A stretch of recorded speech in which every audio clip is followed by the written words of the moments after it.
In color, this is the CBS Evening News with Walter Cronkite and Bill Stout in Los Angeles, David Dick in Durham, North Carolina, Murray Fromson in Madison, Wisconsin, Morton Dean in Waltham, Massachusetts, Ed Rabel in Birmingham, Alabama, Jake Jacobs in Los Angeles, and Robert Pierpoint at the White House.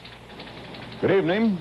The defense presented a dramatic opening statement today at the Los Angeles murder trial of Sirhan Sirhan, charged in the assassination of Senator Robert Kennedy. Bill Stout reports. When testimony finally began today in the trial of Sirhan Sirhan, two things happened almost at once. The defense strategy was made plain in some detail, and everyone in the courtroom was carried back into a second-by-second reliving of the killing of Robert Kennedy. Defense lawyer Emil Zola Berman made his opening statement to a jury with the courtroom almost full. He told the jurors Sirhan did kill the senator whom he loved and admired, but it was the work of a sick mind. He said it was not Sirhan. Berman said that means it was not murder, and he promised psychiatric testimony to back that point. After the morning session, Berman talked with me about the defense and the defendant. I am persuaded that at the time of this event, he was in a phased-out condition, that he absolutely was in a trance, that this trance was triggered by both drinking, which he had at the Rafferty party at the same hotel, as well as the mirrors, which are part of his occult retreat, and that he was not Sirhan at all, but somebody quite out of contact with reality.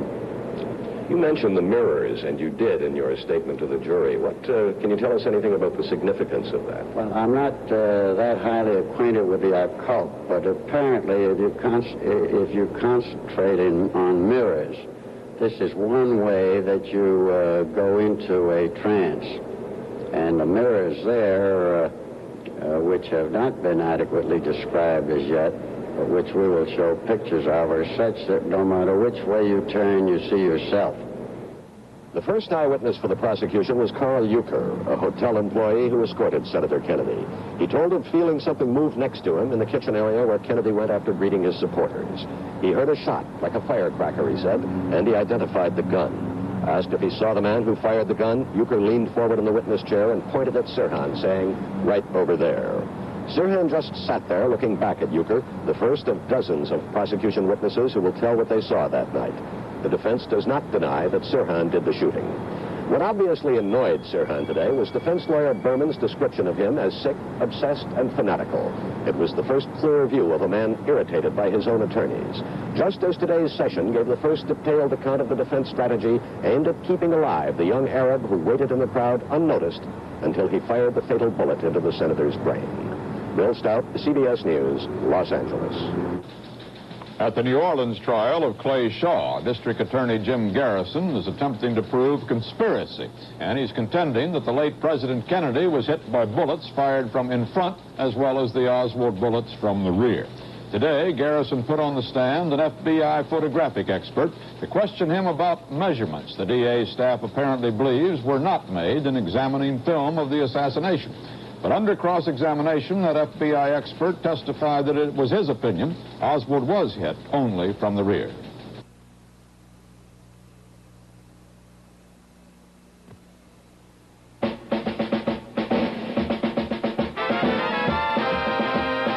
Ford takes over the big town. Ford, it's the golden thing. Hot luxury, the big beautiful 69 LTD. Downtown, uptown, sophisticated steel on parade. Moving pretty in the city. Hot sports, glittering power. A wild new Mustang Mach 1. The hot new hits of 69, wild in the city. The going thing Fords. Hot value, the sharpest intermediate. Torino hardtop, the big shake-up. Ford success. Hot brute performance. Torino GT. Ford gives you better ideas. See your Ford dealer for extra savings on a specially equipped Falcon during his top option sale. It's on now. National Guard troops and police withdrew today from the campus of the University of Wisconsin, where they had been stationed because of student disorders. Chancellor Edwin Young said the withdrawal was ordered because students had calmed down and no one was disturbing classes. Whether the police and Guard return, he said, depends on the students. Murray Frompson reports. Several hundred students kept up the pressure on the university by taking to the streets of Madison for a march on the state capitol building, a smaller repetition of their torchlight parade last night. It was a well-disciplined demonstration controlled by student monitors and a black militant using a walkie-talkie radio from his car. The students' appearance in the city streets was marked by the absence of police and National Guardsmen. The marchers did encounter 2 police cars, but they substituted protection for confrontation. While the officers sat and watched, the students walked around their cars, virtually ignoring the police. The students directed traffic and in some cases stopped it, causing heated exchanges with several drivers. The blacks waited 300 years. You can wait 10 minutes. If you really ask me to sacrifice that much, wait 10 minutes. No, they don't have the same gas. How many black drivers you got in the company you're working for? I don't know, and I don't care. That's the whole point. Maybe if you cared, this wouldn't happen. What started out as a strike of a few hundred students 5 days ago has expanded into a protest by several thousand. And there was no doubt that the presence of armed troops on the campus was the reason. The black militants denied that white radicals had taken control of the demonstrations and said that 80% of the student body of 33,000 was behind them. The university did give way by announcing the withdrawal of the National Guardsmen and police. Murray Frompson, CBS News, Madison. At Durham, North Carolina, National Guardsmen remained on duty at an armory in case of renewed trouble at Duke University. But the campus appeared quiet today after a nighttime clash. David Dick reports. The main quadrangle with the Duke Chapel at one end and the administration building at the other end has become again what it usually is, a large, quiet, peaceful place where students stroll between classes. But last night something happened on the main quadrangle that had never happened before in the history of this school. Tear gas. State, city, and campus police had secured the administration building after black student demonstrators gave up control of it. Minutes later, police said students began pelting them with objects. The police decided to disperse the students with tear gas by canister and a special tear gas machine. Students kicked and threw the canisters back at police. There were injuries on both sides. A crowd that had been small and potentially manageable grew to several thousand and obviously unmanageable. Police pulled back to the administration building and agreed to leave the campus if the students would disperse. The compromise worked, but students wanted to know why tear gas was used. We were horrified at the use of tear gas. We contacted the police and asked the chief of police why this was done. The report that we got was that the police employed the use of tear gas only after their men were attacked. He said specifically two of his men were hit in the head with rocks. The tear gas incident solidified the minority support for black students and unsettled the majority, which till now has been divided and unsure. I think the administration has made a tremendous show of bad faith through their actions yesterday. They were standing around talking to us about meeting demands, etc., and at the same time calling in the police to attack students in the middle of the Duke University campus. There's no reason, really. I don't think that they should have tear gassed the whole crowd, though. I thought that was... The students had already come out of the building and everything, like you said. They were already gone, and then all of a sudden they just started tear gassing the place, and that's why I don't understand why they did that. I can see why they called in to clear out the building, but when they got there, they were already out. Those who do support the black students' demands have called for a 3-day boycott of classes, but most of Duke's more than 7,000 students attended class. The entire student body is waiting for Duke President Douglas Knight's report tomorrow afternoon in the campus field house. He will announce then the direction Duke intends to take. David Dick, CBS News, Durham, North Carolina. At San Francisco State College, one of the most beleaguered in the nation, militant blacks today drowned out acting President S.I. Hayakawa's attempt to make a routine report to the faculty. Among the hecklers were Dr. Nathan Hare, a faculty member who is scheduled to be the head of a black studies department in the school. Hayakawa and Hare had an angry argument when militants surrounded Hayakawa on the platform. Police arrested several for disorderly conduct. More on the nation's troubled campuses in a moment.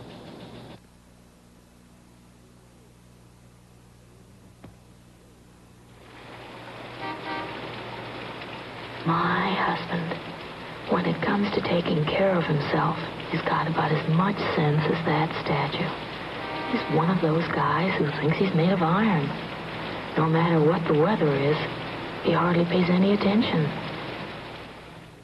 Until he gets a cold or the flu. Maybe next time you'll wear a coat. That's when I make him do what doctors say. Rest in bed, drink plenty of fluids, and take aspirin to relieve the aches and reduce the fever. Bayer aspirin is pure aspirin, not just part aspirin, and aspirin is what doctors recommend. Remember now, rest in bed, drink plenty of fluids, and take Bayer aspirin. And pretty soon, it'll be spring again. Of course, Bayer doesn't claim credit for that. But for the aches and fever of a cold or flu, Bayer works wonders. At the University of Chicago, rebel students ended their 15-day occupation of the administration building today. The school's president, Edward Levy, had taken a cool attitude toward the sit-in by about 150 of the university's 8,000 students. In a world where violence begets violence, he said, the university emphasized the persuasive power of ideas in dealing with the problem. A similar approach was taken during a recent protest at Brandeis University in Massachusetts. There, a long occupation ended without violence. Morden Dean visited the campus to find out why. The Brandeis protest was not unusual. Its resolution was. Some 65 black students seized the campus communications building for 11 days in January. Their demands similar to those heard on other campuses, centering on more black control and more black participation in university affairs. But since January, the tension on campus has diminished. The students left Ford Hall, all their demands not met. There was no bloodshed, no outside force, virtually no disruption of classes.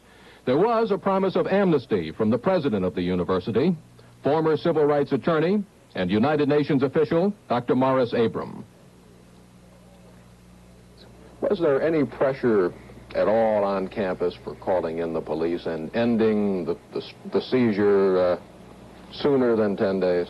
Yes, there was pressure for calling in the police.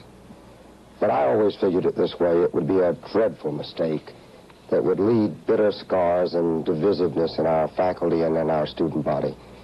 And I was very much opposed to it. I think it's incongruous and abhorrent to have police on university campus if it can possibly be avoided. There was no effort to forcibly eject the students. Armed with a faculty and student vote of confidence, Abrams suspended the rebels, but later relented. Some white students did endorse the protest, but did so quietly, and at no time was there any attempt by anyone to blockade other campus buildings. The black students appeared eager not to damage Ford Hall, and what damage there was minor. The building was a means to an end and not an end in itself. And since we were going to be living in that building, we decided that we wanted it as clean as possible. At Brandeis, there is an almost unanimous view rejecting violence, abhorring attempts to wreck the university, a view that is jealously guarded and often preached. The students here display complaints that they have all the time, which I imagine most students at most universities have.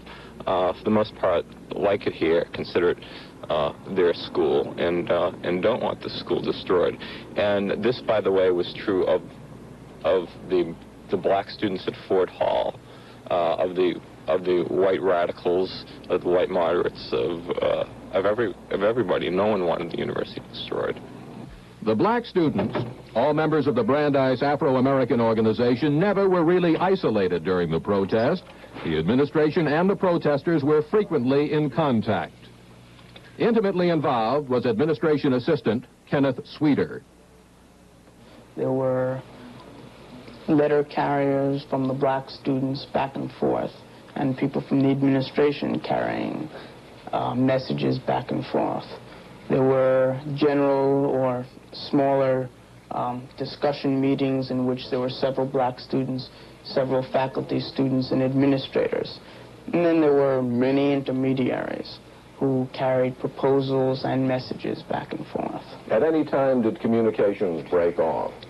I would say that it never did. Not all the issues have been settled. This course in Afro-American economics and history was set up following the death of Dr. Martin Luther King and is taught by Dr. Robert Evans, who is white. The slaves, in fact, are supplied by African firms, if you wish, and sold to Europeans in Africa and then carried on. The students in this class are all white, the black students boycotting those Afro-American courses taught by white instructors. This despite a major gain by the Afro-American group during the protest, faculty agreement to establish a full department of Afro-American studies headed by a chairman of their color. On this point, there still could be trouble. The dissidents want a major say in who is appointed to the post. Labor supply left.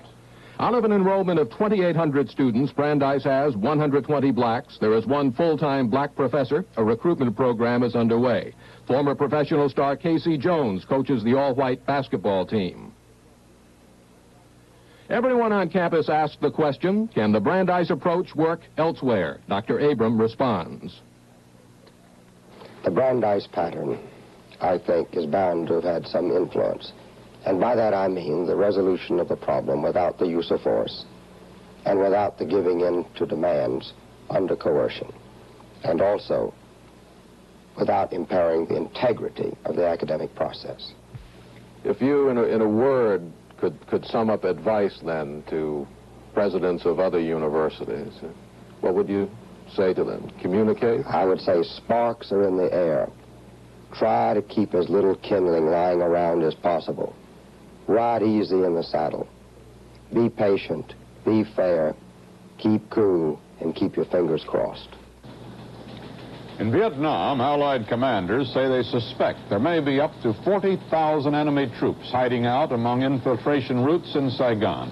And today, B-52 bombers attacked those areas in the most intensive raids in 2 months. The last strike came just a few hours before a 7-day Tet truce proclaimed by the Viet Cong was scheduled to begin. The Allies, mindful of last year's enemy Tet offensive, had their troops on full alert throughout the country. The Allies have rejected Soviet demands that West Germany call off its March 5th parliamentary session in West Berlin. And Britain's Prime Minister Wilson flew into that isolated city today, telling West Berliners, your security is guaranteed. That same assurance is expected from President Nixon on his visit there February 27th. But West Berlin officials remain apprehensive over the steady flow of communist threats against the city. In Pakistan, Mohammed Ayub Khan is caught up in the worst political crisis of his 10-year-old regime. And the one issue is his dictatorial rule. A general strike today paralyzed both halves of Pakistan, and there were more mass demonstrations in Karachi and other major cities that left scores of persons dead or wounded. Tonight, Khan released from house arrest one of his chief rivals, former Foreign Minister Zulfikar Ali Bhutto, and he promised to lift a 3-year-old state of emergency on Monday. That would automatically free all jailed political opponents. But there are some opposition demands for further concessions, including constitutional reforms that would end Pakistan's one-party rule.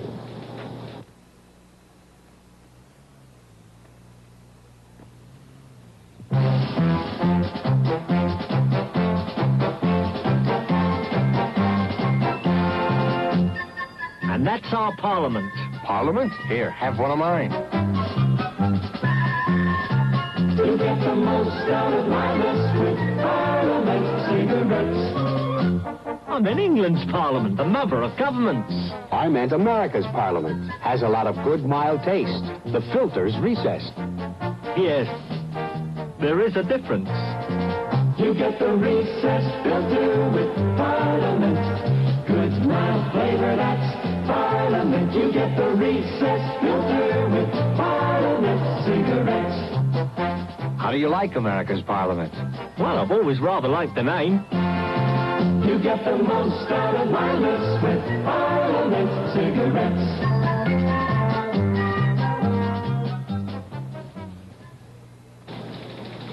New York longshoremen voted today to accept a new contract and end their strike in the nation's largest port, which may mean quicker settlements of ports along the eastern Gulf Coast.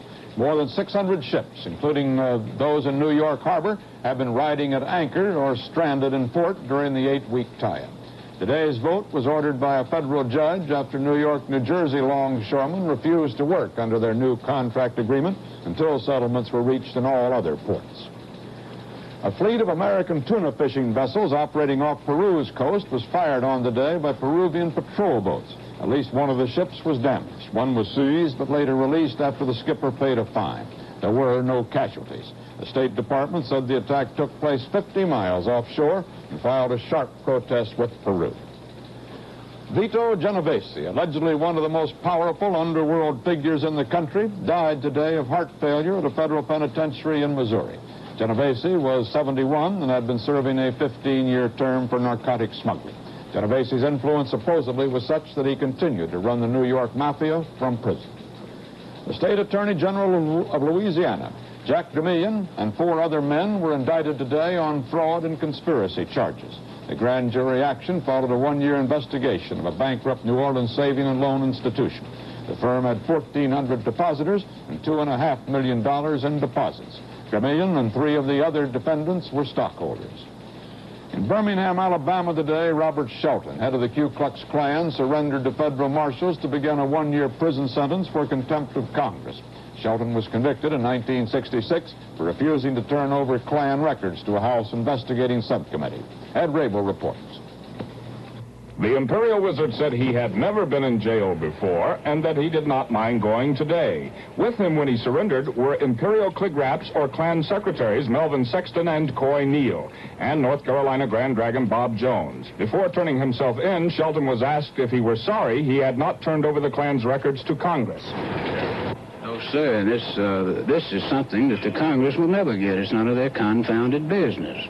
If a committee of Congress cannot get the records of the Communist Party, and if the Communist Party law can be passed by Congress saying that the Communists must register in this country or be fined and imprisoned, and then the Supreme Court turns around and says that they don't even have to register, and you can't force them to register, and releases them, they are never going to get the records of this organization. It's a principle involved.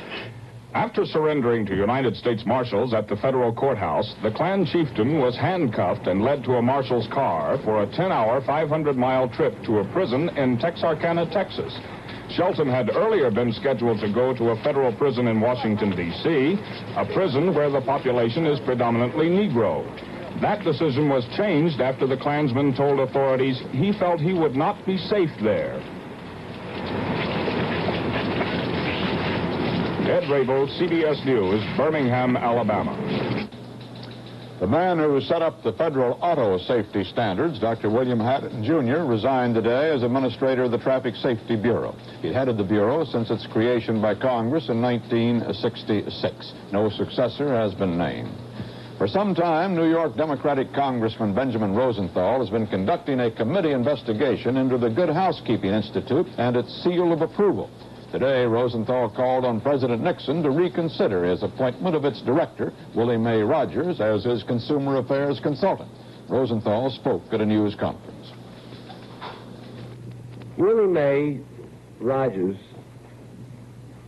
should have been disqualified before she was appointed. And the president's staff never should have let him make that appointment, in my judgment. They did him a great disservice. He, like the rest of us, and this is the point I want to make, relied on the validity, the credibility of the seal. No one in his office told him that if the United States government took a page out in Good Housekeeping, we could have the seal too. And we put the seal on everything we do. We keep advertising, and it's probably the nicest arrangement of marriage we've ever had in Washington. How can she possibly report to the president on the vitality and the efficiency of the FDA and any other agency where the very products that advertise in her magazine are under suspension by the FDA? Do I make myself clear? In other words, the agencies that are protecting the American consumer are protecting the consumer from her advertisers in many cases. Mrs. Rogers had no comment. Southern California in recent weeks has suffered through heavy rain, floods, mudslides, and major oil pollution off Santa Barbara, including fresh oil seepage from the ocean floor today. Cleanup crews are working on both the oil and water damage, but residents of the rain-soaked hills around Los Angeles find they face still another threat. Jack Jacobs reports. Geologists call it soil moisture deficiency, a natural condition of the soil, meaning the earth can take so much water and no more. In this case, it came tumbling down. 10 days of almost continuous heavy rain, just too much for Southern California. But in its wake, it left miseries in the form of landslides hitting heaviest those people who live in the hill and canyon sections. The hilly areas around Los Angeles have a history of chronic earth movement, and even the flatland freeway commuter is affected. 4 lanes of the Pomona Freeway inundated by 20,000 cubic yards of mud and rock and threat of 100,000 cubic yards more. In all this, everybody gets the blame. Victims of the slides blame city and county governments for lack of proper drainage. City and county officials blame Washington for lack of federal aid.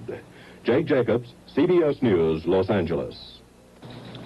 CBS President Frank Stanton today announced several high-level executive changes. Among other appointments, John Schneider, president of the CBS Broadcast Group, was named to a newly created position of CBS Executive Vice President with responsibility over the company's 4 operating divisions. He'll be succeeded as CBS Broadcast Group President by Richard Jenks, now Executive Vice President for the CBS Television Network Division.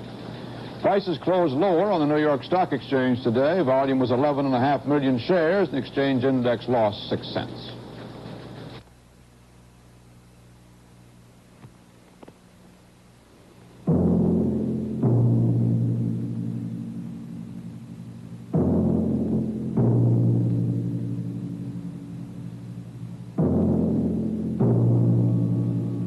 You think it won't happen to you, and then it does. Everything you've worked years for is smashed in a day. You're in trouble, and you need help. Continental Insurance can't give you your house back, but we can help by getting an adjuster to you fast. Continental has adjusters all over the country, ready. And when a disaster strikes, we'll fly as many into the area as we need to get to you fast. When you're in a spot like this, that makes a difference.